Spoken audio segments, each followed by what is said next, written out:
Si umeshawahi kusikia kwamba mfugaji anakuambia nilianza na kuku 10, sasa hivi nina kuku 1000 au nina kuku 2000, au akakuonyesha kuku wengi mpaka wewe mwenyewe ukashangaa ukajiuliza kwamba huyu mtu alianzaje na idadi ndogo hivi ya kuku mpaka sasa hivi anamiliki kuku wengi. Kuna sehemu pia mimi mwenyewe nimeshawahi kumuona mfugaji anaonyesha kwamba nimeanza na kuku wawili ambao nilipewa kama zawadi, ila sasa hivi ninao kuku wengi sana. Sasa kuna siri muhimu ambazo wewe mfugaji huwezi ukaambiwa kwa kawaida kabisa, namna ambavyo huwa wanafanya ili kuweza kufikia mafanikio ya kuwa na kuku wengi. Hapa ninataka nikuelekeze hizi siri 6 ambazo utazifuata, na hasa nitalenga upande wa chakula, malezi na namna ambavyo unaweza ukazalisha vifaranga wengi zaidi ili uweze kuwa na kuku wengi wa kienyeji.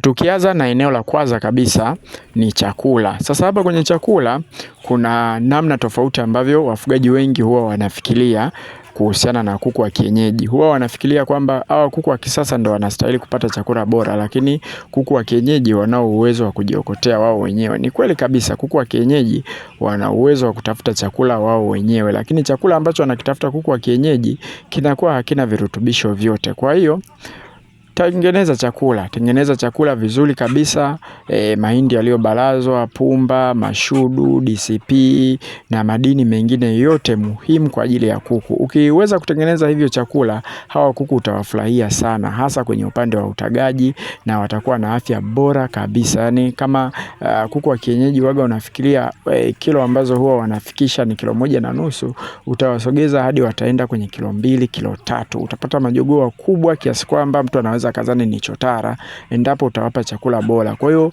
siri ya kwanza, tengeneza chakula ambacho kina virutubisho vyote. Usiwaache wao wanaokota wenyewe. Kama unapenda kupunguza gharama, basi unaweza ukafanya hivi, ukatengeneza chakula chako vizuri kabisa, ukawa unawapa asubuhi wanakula, muda wa mchana unawaachia waokote chakula cha ziada. Watakamata wadudu, watachakua, watakula, lakini jioni pia unawapa chakula. Ukiwapa chakula wakati wa jioni, basi utawafanya hawa kuku waweze kuwa na afya njema, waweze kuwa bora kabisa. Kwa hiyo usiwaache tu kuku wao wanajitafutia chakula wao wenyewe.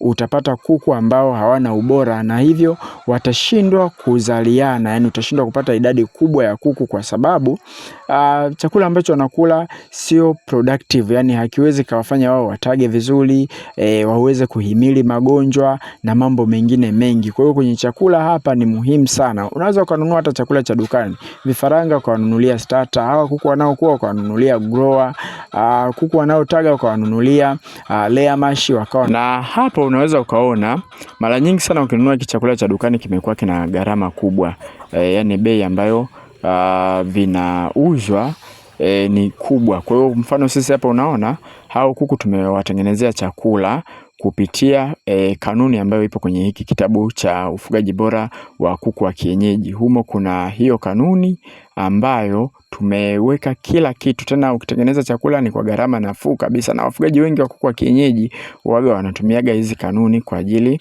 ya kuwafuga kuku wao. Utaona hapo kuna kanuni za vifaranga, kuku wanaokuwa yani kama grower, na layer mash, kuku kwa ajili ya kutaga. Kitu kingine ambacho ni muhimu sana ambacho wafugaji wengi sana waga wanakifanya ni kutumia tiba za asili. Hakuna kuku ambao huwa wanapona kiurahisi kabisa kama kuku wa kienyeji pale ambapo unakuwa unatumia tiba za asili. Tiba za asili na kuku wa kienyeji naweza nikasema ni kitu kimoja, kwa sababu ukiwapa tu tiba ya kawaida tu ambayo ninaelekeza, hata sisi kwenye kundi letu wafugaji wengi sana wanaofuga kuku wa kienyeji waga wanatumiaga hizi tiba ambazo unaziona hapa, na sisi wenyewe tunazitumia. Ni tiba ambazo zinatibu kwa haraka sana kuku, yani ukimpa kuku anapona. Na jambo jingine ambalo ni la muhimu sana wafugaji wengi wa kuku wa kienyeji huwaga naona wanajisahau sehemu ni kwenye upande wa banda. Nimeshakutana na wafugaji ambao wanafugia kuku wa kienyeji ndani ya nyumba, lakini kuku wa kienyeji wanahitaji banda bora. Kuna namna ambavyo unaweza ukajenga banda la kuku wa kienyeji. Banda la kuku wa kienyeji tofauti kidogo na haya mabanda ya broiler, haya mabanda ya kuku chotara.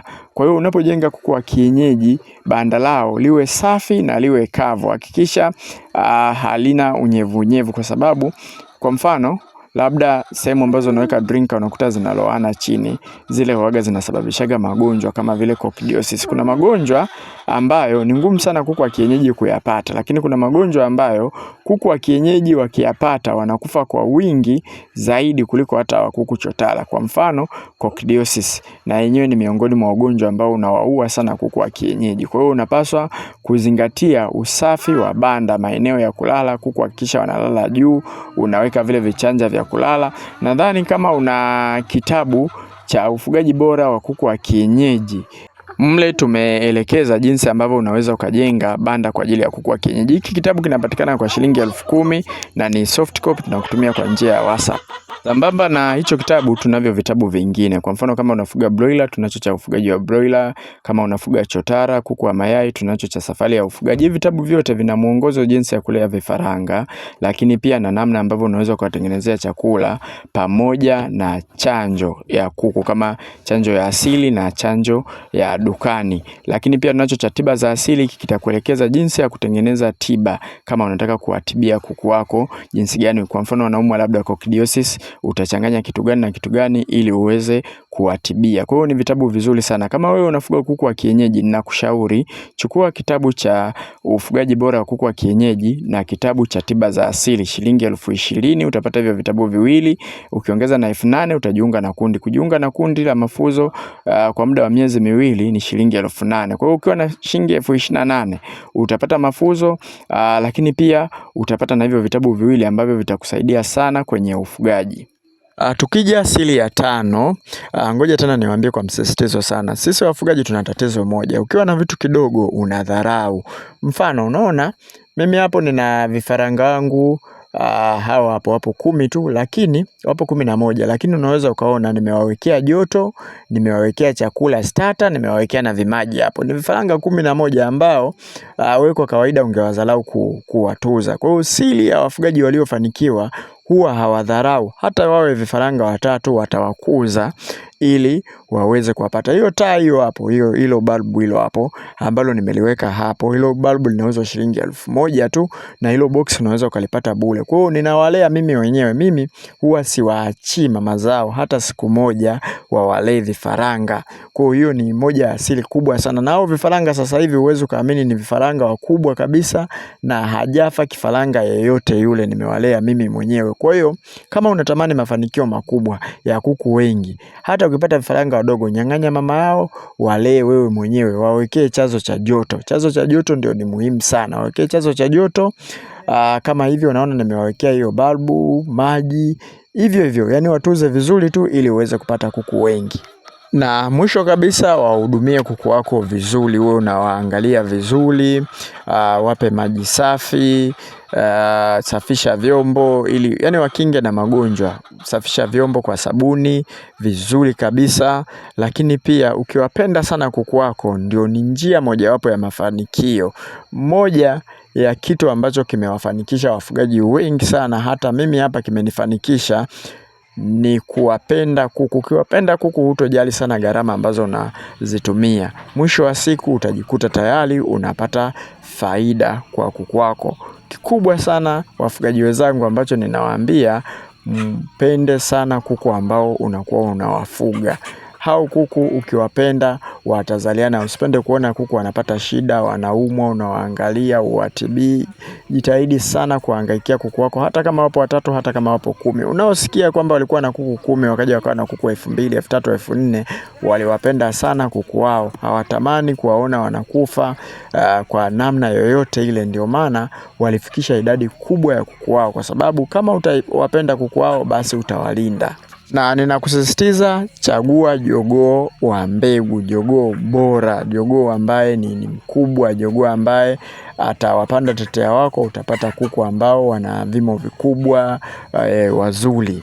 Kuna hii incubator, hii hapa. Hii incubator kuna mfugaji kutoka Shinyanga mjini aliagiza. Sisi bwana, ukiagiza incubator tunakutengenezea ndani ya siku 2. Tukikutengenezea ndani ya siku 2 tunakuja tunakuagizia, tukamwagizia incubator imefika vizuri kabisa. Incubator zetu sisi ni za kutengenezwa na ni gharama nafuu. Kwa mfano incubator ya mayai 60 tunauza 3,500. Tutafute kwenye hiyo namba ili tuweze kukutumia.